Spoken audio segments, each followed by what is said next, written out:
AI 마케팅 12-3 비용과 이익을 파악하라. 이번 주 수업을 시작하도록 하겠습니다. 12-2에서 조금 못하고 넘어온 거 그쪽으로 와서 설명하고 넘어가도록 그렇게 하겠습니다. 여기에서 지금 수익성을 계산하라 그랬는데요. ROI 수익성을 계산하는 공식입니다. ROI는 누적 비용을 누적 순효과를 누적 비용으로 나눠서 곱하기 100을 하는 건데, 예를 들자면 누적 순효과는 수익에 해당이 되겠죠. 수익을 비용으로 나누어서 곱하기 100을 하는 것입니다. 그래서 예를 들자면 10억 원 비용을 투자해서 5년 동안 누적 35억 순이익이 창출했다면 ROI는 350%가 되겠습니다. 이런 경우 같은 경우는 아주 투자 대비 수익률이 높다고 하겠죠. 이렇게 수익을 누적 비용으로 나눠서 100분율로 계산을 하는 것입니다. 그래서 비용이 10억이었을 때 이익이 35억 났다면 ROI는 350%로 계산한다. 그런데 여기에서 지금 리스크 조정 ROI가 있는데요. AI 혁신은 변동성이 큰 프로젝트인데 계산한 공식에 5년 동안 변동에 대한 리스크가 전혀 고려되지 않는 상황입니다. 그래서 변동에 대한 리스크를 적용한 것, 이것이 리스크 조정 ROI라고 그러는데요. 누적 수익을 변동이 있는 것을 적용한 비용으로 나누는 것입니다. 그래서 백분율을 계산하는 건데, MPV는 죄송합니다. 미래에 발생할 수익에 적정 할인율을 적용해서 현재 가치로 환산하는 것을 이야기합니다. 그래서 ROI를 계산하는데 순수 ROI가 아니고 리스크 조정 ROI를 계산하는 것을 여기서 설명했습니다. 그래서 머슨 연인 기반 수요 예측 시스템 도입에 대한 ROI 분석을 이런 식으로 해서 이런 투자 대비 수익률이 난다는 것을 제시할 수 있어야 된다는 것입니다. 직접 여기서 계산해보는 방법들을 여기다가 정리를 해놨습니다. 5년 동안 수익이 20억 원이라고 했을 때 비용이 누적분의 10억 5천만 원이다. 이렇게 봤을 때 누적 비용은 9억 5천이 되겠죠. 20억 마이너스 10억 5천이니까 누적 비용이 9억 5천이다 이렇게 볼 수 있습니다. 그래서 5년 동안 투자 비용은 111%에 해당하는 현금 흐름을 창출했다는 것을 볼 수가 있습니다. 이건 지금 누적 대비 내용을 여기다 리스크를 반영한 내용으로 다시 한번 여기서 정리를 합니다. 5년 동안 발생하는 수익 및 비용의 할인율을 적용해서 현재 가치로 환산하는 것인데요. 리스크를 반영할 할인율을 8%로 잡았을 경우, 예를 들어서 8%로 잡는 겁니다. 그랬을 때 MPV는 6억 5,100원이다. 그래서 현재 가치 누적분은 8억 8,500원이 되겠죠. 그래서 리스크 조정 ROI 계산을 하면 74%가 나옵니다. 여기에서 다시 한번 여러분이 참고할 수 있도록 리스크 조정 ROI를 이렇게 볼 수 있다. 너무 어렵지 않는 거기 때문에 여러분들이 자료를 보고 언제든지 혼자 스스로 이렇게 계산을 해볼 수 있는 내용이라 하겠습니다. 여기서 요약을 해보는데요. AI 혁신에 들어간 투자 대비 수익이 얼마나 거뒀는지에 대한 ROI를 잘 따져봐야 된다는 것이죠. 투자한 금액, 이 내용은 비용이 포함되겠죠. 그래서 수익을 얼마나 거뒀는지 이걸 100분율로 하면 ROI 플러스가 나오게 됩니다. 혁신이 경제적 가치를 확인하기 위해서는 의사결정자나 투자자에게 이 혁신이 왜 가치가 있는지를 입증하기 위해서 가장 많이 쓰이고 있는 것이 ROI다 이렇게 생각하면 되겠습니다. ROI는 다시 이야기하면 투자 대비 수익률이라고 했습니다. 계속해서 반복됐기 때문에 여러분들이 충분히 이 단어에 대해서는 이해할 수 있을 거라 생각을 하고요. 보이지 않는 수익을 파악을 해야 된다고 하는 부분인데, 우리가 눈에 보이는 것 말고 무용의 수익을 측정할 수 있어야 된다고 하는 부분입니다. 지금 투자 대비 수익률을 측정해 봤고 이제 무용의 수익을 측정하는 것인데요. 여기에 대해서 이야기하도록 그렇게 하겠습니다. 많은 경우 보이지 않는 무용의 이익이 눈에 보이는 모든 이익을 초월한다고 이렇게 이야기할 수 있는데요. 그 내용이 어떤 것들인지 한번 보도록 하겠습니다. 급진적 혁신의 수익을 계산하는 법인데 지금 인공지능의 혁신은 급진적 혁신이라고 봐야 되겠습니다. 서서히 된 게 아니라 없었던 내용이 새로 만들어지기 때문에 그렇다고 볼 수 있죠. 그래서 점진적 혁신은 선형성 연속성을 갖기 때문에 예측이 쉬운데 급진적 혁신은 전혀 다른 종류의 제품, 기술과 제품을 창조하는 것이기 때문에 비연속적이고 불확실성이 커서 예측하기가 상당히 어려운 부분이 있습니다. 그래서 가치를 단순하게 계산하기가 쉽지 않다는 것이죠. 급진적 혁신의 수익을 계산하는 법인데요. 급진적 혁신은 새로운 단어가 아니고 AI 혁신을 급진적 혁신으로 보는 것입니다. 일반 혁신을 우리는 점진적 혁신이다 이렇게 보는데 이건 AI 혁신은 급진적 혁신으로 우리가 본다 그랬죠. 그래서 전체적인 관점에서 수익을 고려해야 되는데 AI 혁신 자체의 수익뿐만 아니라 기존 비즈니스에 미치는 영향을 함께 고려해야 된다고 하는 것입니다. 지금껏 얻어온 수익을 희생하는 자기 잠식이 일어날 수 있는데 왜냐하면 AI 혁신이 성공하면서 기존 제품이나 서비스를 통해서 지금껏 얻어온 수익이 희생되는 그런 자기 잠식이 일어날 수 있는데 이런 것들을 고려하지 않으면 안 된다는 것입니다. 그래서 AI 제품이 새로운 수익을 창출하지만 회사 전체적으로 어느 경우는 손실을 볼 수 있는 내용도 있을 수 있다는 것입니다. 그래서 이것을 계산하는 법을 지금 우리가 알아보려 하는데요. 자기 잠식은 중요하게 고려해야 될 요건일 수밖에 없습니다. AI 혁신을 이룬 다음에 기존에 있었던 것이 매출이 발생이 안 되거나 수익이 나오지 않는 내용으로 간다고 했을 때는 자기 자본이 되는데 AI 혁신이 더 커졌을 때는 다행이지만 AI 혁신에서 얻어들이는 수익보다 기존 잠식이 크다면 마이너스 요인이 되겠죠. 그래서 혁신 자체에 ROI뿐만 아니라 자기 잠식 요인을 포함한 전체적인 수익성을 따져보며 수립을 해야 된다는 것입니다. 그래서 제품 수명 주기 분석 기반으로 기존 제품 및 서비스의 수익에 영향을 추정해보고 출시 타이밍이라든가 혁신 규모를 정하는 방식이다 이렇게 보면 되겠습니다. 장기적 수익을 평가를 해야 된다고 하는 것을 지금 계속 강조하고 있는데요. 시장이 많이 주는 혁신 기술도 초기에는 성능이 열악하다가 고객 유치가 어렵고 매출이 발생하지 않습니다. 초반에는. 그렇다가 나중에 성공하면 장기적으로 기존보다 더 큰 수익을 거둘 수 있는 그런 내용들이 있을 수 있다는 것입니다. 그래서 많은 혁신이 초기 손실을 극복한 이후에 수익이 급상승하는 J커브 형태를 이룬다 하는 내용인데 그걸 표를 보면서 한번 이해를 돕도록 그렇게 하겠습니다. 그 다음에 표가 나오는데 그때 참고하기로 하고 J커브라고 하는 것은 J 모양으로 급성장한다 하는 내용입니다. 장기적 관점이 필요하다는 것을 시사하는데요. 단기 수익은 불확실하지만 장기 생존을 위한 대응책이 될 수 있다는 것입니다. 그래서 앞서가는 기업들은 AI 인공지능을 도입을 해서 단기적 손실을 감소하더라도 장기적 시장의 불확실성에 대한 거대한 손실 위험을 완화시키는 그런 내용들을 하고 있는 것을 볼 수 있습니다. 자, 여기는 수익이고요.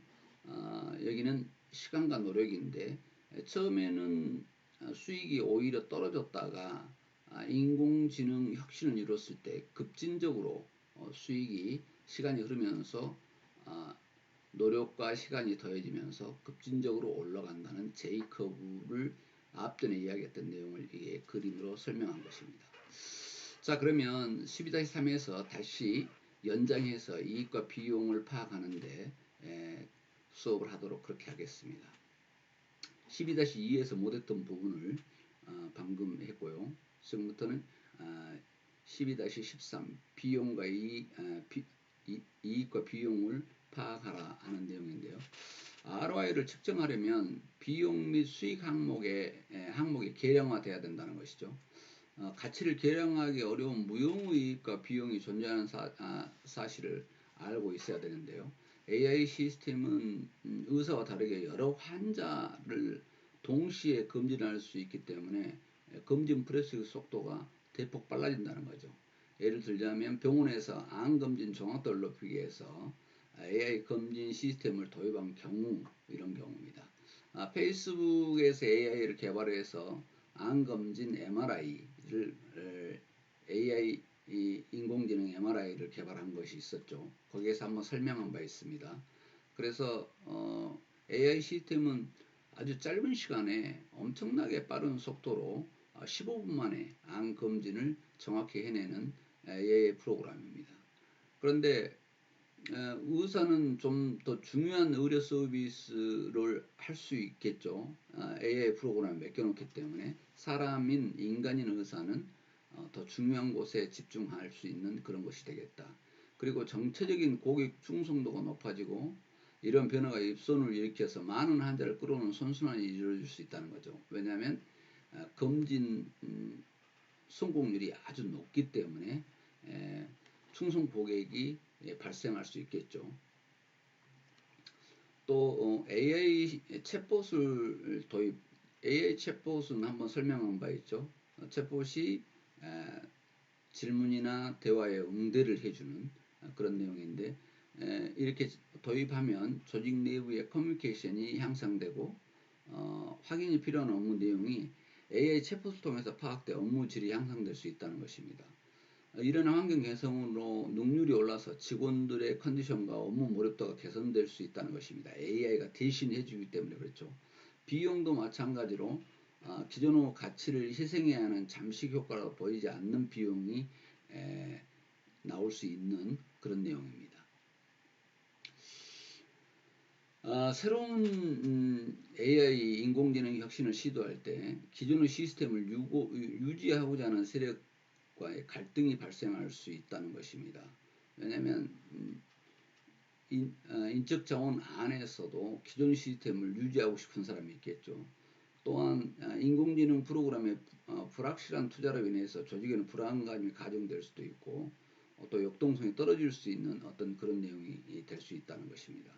그래서 손익계산서에 나타나지 않는 무용의 비용이 여기에 해당이 되는데요. 무용의 이익과 비용을 함께 고려해야 된다는 것입니다. 전체적으로 장기적, 종합적으로 고려해야 경제적 가치를 충분히 낼 수 있다 하는 내용입니다. 비용과 수익 확대 이 두 가지 무엇을 선택할 것인가, 비용을 절감할 것인가, 수익을 확대할 것인가 하는 그런 이제 곤란한 판단을 해야 되는 상황에 오게 되는데요. 혁신의 수익성을 높이기 위해서 사용할 수 있는 내부는 두 가지라고 보는데 바로 비용과 수익입니다. 그래서 비용을 절감할 것이냐 아니면 수익을 확대할 것이냐 하는 부분입니다. 이 두 가지로 방향이 움직일 수 있는데요. AI 기술을 이용해서 비용을 낮추는 혁신, 비용을 낮춘다면 좋겠죠. AI 기술을 이용해서. 또 다른 하나는 AI 기술을 이용해서 수익을 높이는 혁신이 있을 수 있습니다. 어느 혁신이 회사에 장기적 이익이 되고 도움이 될 것인가 고민해 봐야 될 부분이죠. 그러니까 AI 기술을 이용해서 비용을 낮추기도 하고 AI 기술을 이용해서 수익을 높이는 혁신이 있을 수 있다는 것입니다. 어떤 것을 선택해야 될 것인가 하는 부분인데 선도 기업, 앞서가는 인공지능 기업들은 비용 절감보다는 수익 창출에 초점을 맞춰서 진행하는 것으로 사례 결과가 나타났습니다. 그리고 후발주자일수록 비용 절감을 위한 소극적 혁신을 하는 경향이 있는데 적극적인 혁신을 권장하고 있죠. 비용 절감보다는 수익 창출에 초점을 둬야 된다는 것입니다. 비용 절감에 중점을 두고 AI를 도입한 기업들은 그 이후 44%의 비용 절감 효과를 거뒀는데 수익 창출 효과는 27%밖에 거두지 못했다는 것입니다. 그런데 반대로 수익 창출에 중점을 둔 선진 기업들은 비용 절감 효과는 6%밖에 미미했지만 수익 창출 효과가 무려 75%로 높게 나타났기 때문에 수익 창출 쪽으로 초점을 맞추는 것이 옳다. 이렇게 기존의 기업들의 사례 결과 결론이 난 겁니다. MIT 슬론 매니지먼트 리뷰가 이 조사를 해서 발표했던 내용입니다. 그래서 AI 혁신의 중점 방향에 따른 성과 차이인데요. 미래 비용 절감 성과하고 미래 수익 창출 성과인데 수익 창출에 중점을 두는 것이 훨씬 이익이다 하는 내용을 MIT 슬론 매니지먼트가 이 내용을 정리해서 발표한 내용입니다. AI 혁신의 비용과 편입 내용을 알아보겠는데요. 혁신 비용은 혁신을 추진하는데 간접적인 비용, 즉 감접적인 비용입니다. 직접적인 비용과 간접적인 비용을 이야기하는 것이죠. 그래서 인공지능 혁신을 위해서 기존 비즈니스에 자기 잠식 요인이 발생하면 이 또한 비용으로 인식해야 된다는 거죠. 기존 비즈니스가 혁신을 위해서 자기 잠식이 됐을 때 이것도 비용에 포함해야 된다는 것입니다. 비용은 단기적 비용과 함께 장기적 비용도 함께 넣어야 된다. 그래서 여기에서 지금 혁신 비용에 들어간 것 중에 즉 간접 비용이 들어갔는데 지금 독특한 점은 뭐죠? 자기 잠식. AI 인공지능 혁신을 위해서 기존 비즈니스가 자기 잠식이 이루어졌을 때 그것도 비용으로 잡아야 된다는 것입니다. 그 다음에 혁신 편익인데요. 혁신으로 얻는 수익을 이것을 기입하는데 직접적으로 창출되는 수입하고 광고 같은 간접 수익도 기입을 해야 됩니다. 간접 수익이 주가 될 수 있겠죠. 주가 되는 것도 있겠죠. 예를 들자면 뭐 페이스북이다 그러면은 광고가 더 주지 않습니까? 수입이. 그래서 광고 같은 간접 수익도 기입을 해야 되고요. 측정 가능한 수익의 원점뿐만 아니라 측정이 어려운 무용이익도 함께 넣어야 된다는 겁니다. 비용에 기존 비즈니스의 자기 잠식 요인을 넣듯이 측정이 어려운 무용이익도 함께 넣어야 혁신의 비용과 혁신의 편익을 비교해 볼 수 있는 중요한 내용이 된다 하는 이야기입니다. 그래서 혁신 비용과 혁신 편익 이 내용들을 여기다 정리를 했습니다. 혁신 비용은 혁신을 추진하기 위해서 투입되는 비용을 이야기하고 그리고 기존 비즈니스 잠식 비용 기존에 하고 있었던 일이 혁신으로 인해서 마이너스 요인이 발생됐을 때 들어가는 비용까지 포함시켜야 된다는 것이죠. 그리고 단기 비용과 장기 비용을 넣어야 된다. 그 다음에 혁신 편익에는 혁신을 통해서 창출되는 수익을 내야 되겠죠. 그리고 광고비 같은 간접 수익도 수익에 포함을 해야 된다. 당연히 포함해야 되겠죠. 단기 수익, 장기 수익, 측정 가능한 수익, 무형의 이익까지도 혁신 편익에 넣어야 된다는 거죠. 수익에 해당되는 것입니다. 베네핏이라고 하지만 우리가 지금 여기에서 이야기한 것은 혁신 편익은 수익이다 이렇게 봐도 틀린 말이 아니겠습니다. 여기서 요약해 보겠습니다. AI 혁신의 경제적 가치를 조금 더 확실히 이해하기 위해서는 전체적, 장기적, 종합적으로 고려할 필요가 있다는 것입니다. AI 혁신 자체가 수익뿐만 아니라 기존 비즈니스의 잠식 비용을 포함해서 전체 수익성을 따져볼 필요가 있다는 것입니다.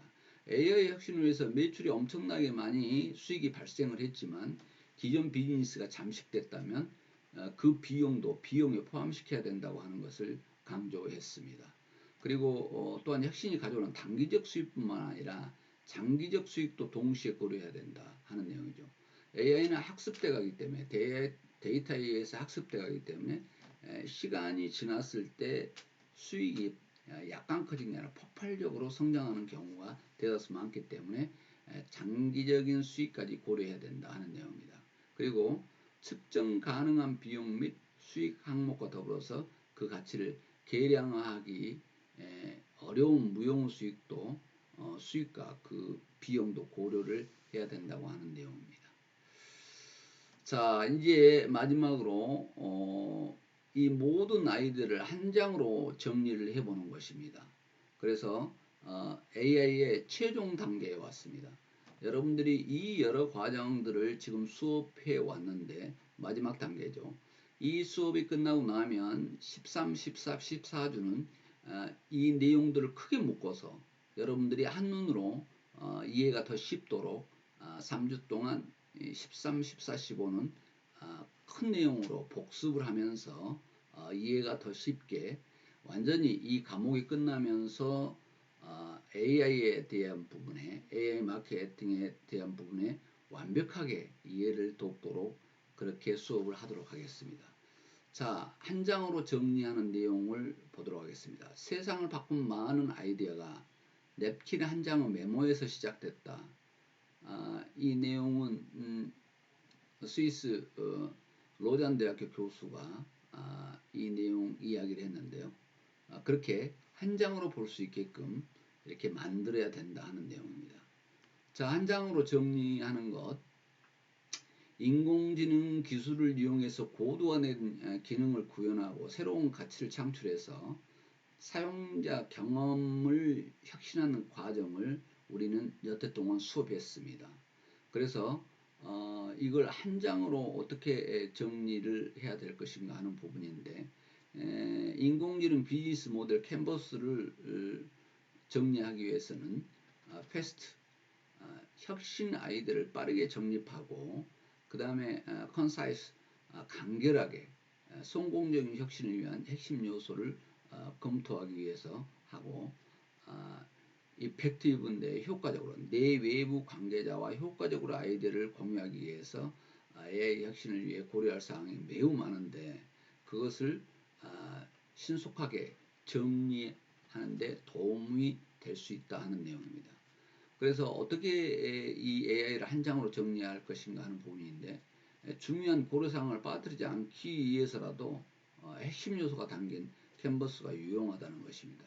그래서 아이템에 대해서 갖고 있는 그림은 제각각일 수 있는데 이것을 공통된 한 장의 캔버스로 공유하게 되면 핵심 요소에 대해서 공통된 개념을 지닐 수가 있겠죠. 그래서 투자자나 의사결정자에게 설명할 때도 잘짜인 한 장의 캔버스로 보여줬을 때 유용한 자료가 될 수 있겠습니다. 그래서 이렇게 복잡하게 배웠던, 복잡하게 만들었던, 복잡하게 정리했던 이 AI 혁신을, 인공지능 혁신을 한 장으로 정리하는 것, 이 내용을 지금 강조하고 있습니다. 자, 인공지능 모델 캔버스인데요. 이렇게 혁신 비용, 혁신 편익, 혁신 편익을 수익으로 바꿔도 그렇게 큰 틀린 말은 아니다 이렇게 보면 되겠죠. 오히려 여러분들은 혁신 수익이다 이렇게 이해해도 되겠습니다. 그러나 우리가 공통적으로 쓰고 있는 것이 베네핏이라는 단어를 쓰고 있기 때문에 혁신 편익 이 내용에 대해서 여러분들이 신경을 쓰면 되겠습니다. 자, AI 모델 캔버스 작성법인데요. 11개의 모듈로 구성되어 있는데 문제의 정의, AI 핵심 기능, 그리고 알고리즘, 데이터, 평가 지표를 포함하는 가치 창출, 그리고 사용자에게 전달할 가치를 구체화하는 가치 제한, 사용자 채널, 그리고 가치 전달, 가치 획득 이 내용들이 그대로 캔버스에 적어져야 된다는 내용입니다. 자, 여기 한번 봐보시죠. 지금 핵심 카테고리 작성 순서인데요. 가치 창출, 가치 제한, 가치 전달. 그래서 가치 획득까지 큰 그림으로 한 장으로 이렇게 볼 수 있게끔 정리했나요. 제일 먼저 문제를 정해야 된다 그랬죠. 문제 제기를 해서 어떤 문제가 있는 것인가 그것을 해결하기 위해서 문제가 정해져야 되겠죠. 그래서 문제 해결을 이렇게 지금 해가는 것이죠. 첫 번째 문제를 정의하고 AI 핵심 기능을 정리해야 되는데 거기에서 알고리즘과 데이터 이 내용이 움직이겠습니다. 그 다음에 가치를 제한하고 학습 루프를 만들고 데이터를 줘서 인공지능이 이해할 수 있도록 학습 루프를 만들죠. 채널을 만들어서 사용자가 쓸 수 있도록 합니다. 그래서 여기서 지금 혁신 비용이 들어가고 혁신 수익이 나와서 가치 획득이라는 내용으로 움직여가는 것을 우리는 한 장으로 표현할 수 있다 하는 내용입니다. 사용자 문제가 있는 당사자인 사용자를 정의한다 하는 내용인데 사용자는 명확히 구분되어야 된다는 것입니다. 왜냐하면 사용자에 따라서 문제 정의가 확실히 달라지기 때문에 그렇습니다. 처음 문제 정의하는데 그래서 구매자와 사용자가 구분되어야 합니다. 왜냐하면 구매자가 사용자일 수만은 없습니다. 구매자는 다르고 사용자가 다를 수 있다는 것입니다. 그래서 사용자를 구분을 잘 해야 되는데 사용자는 AI 기반으로 개발된 제품을 이용하는 사람이고 구매자는 돈을 지불하는 사람입니다. 그래서 구매자가 돈을 지불했다고 해서 사용한 것만은 아니라는 것입니다. 그래서 구매자와 사용자가 동일하지만 플랫폼 서비스처럼 둘의 존재가 완전히 다른 경우도 있다는 것입니다.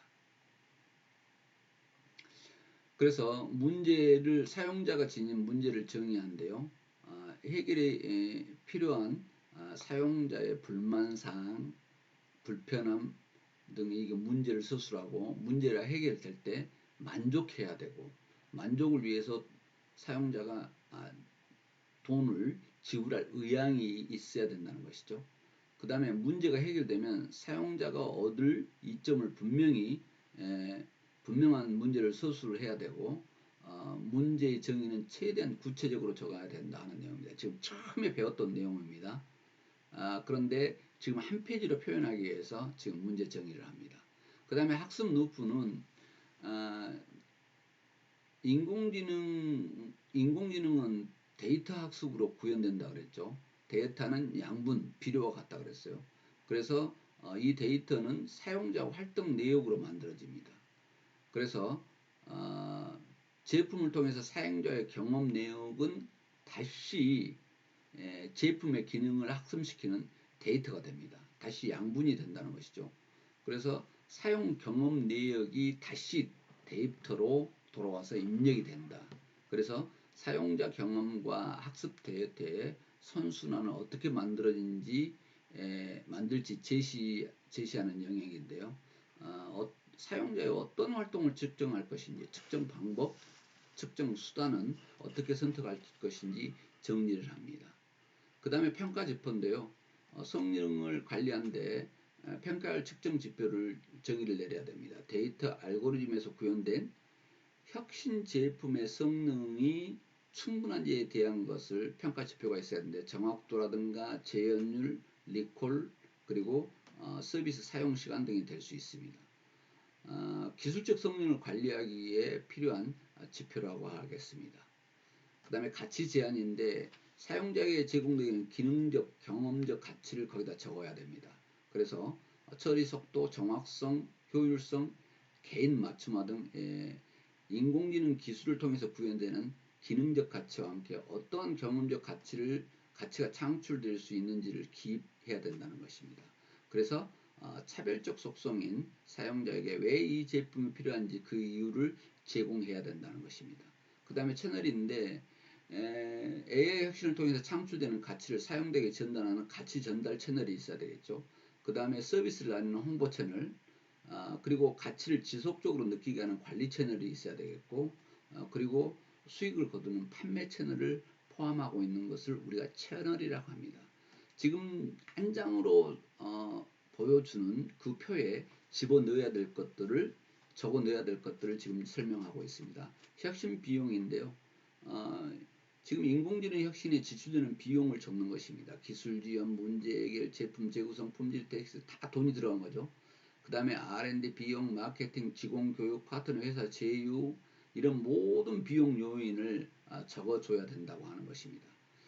이 앞전에도 이야기했습니다만 기존 제품 서비스에서 수익이 희생되는 잠식 비용도 넣어야 된다는 거죠.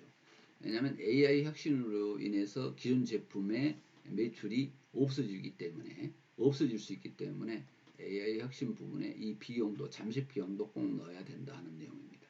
그 다음에 혁신 편익인데 이 내용은 수익이라고 해도 틀린 말은 아니라 그렇죠. 경제적 이익을 정리하는 건데요.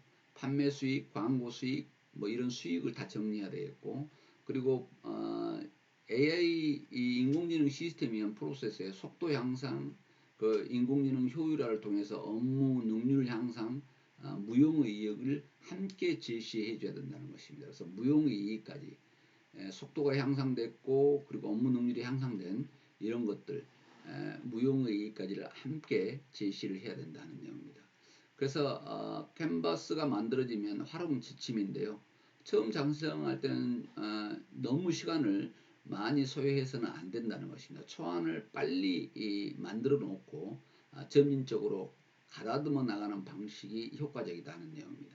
초안을 작성하는데 너무 세심하게 하기 위해서 시간이 많이 걸렸을 때는 안 된다. 계속 점진적으로 다듬어 가야 된다는 하는 내용입니다. 그리고 AI 혁신을 추진하기 위한 일종의 가설, 초안을 만든다고 생각하고 가설 테스트를 해본다는 것이죠. 그래서 혁신 아이디어가 현실에 어떻게 적용될 수 있을지를 확인하면서 좀 더 정교하게 가다듬어 나가기를 바란다 하는 내용입니다. 여러분 이렇게 하면 지금 AI 마케팅을 지금 다 배웠습니다. 배웠는데 여러분 비대면 강좌 듣느라고 너무 수고 많았습니다. 대면 강좌였을 때는 좀 더 또 여러분의 질문을 받으면서 진행을 했으면 더 좋았을 건데요. 그러나 뭐 AI 마케팅이 처음에는 생소했지만 의외로 또 여러분들이 수업을 해보면 그렇게 어렵지 않다는 것을 느낄 수 있었을 겁니다. 그래서 12주 이게 2주 지금 강의가 끝나면 남은 13, 14, 15주는 동안 우리가 배웠던 AI 마케팅을 더욱 이해하기 쉽도록 큰 범위로 대별을 해서 총정리하면서 여러분의 이해가 쉽도록 강의하도록 하겠습니다.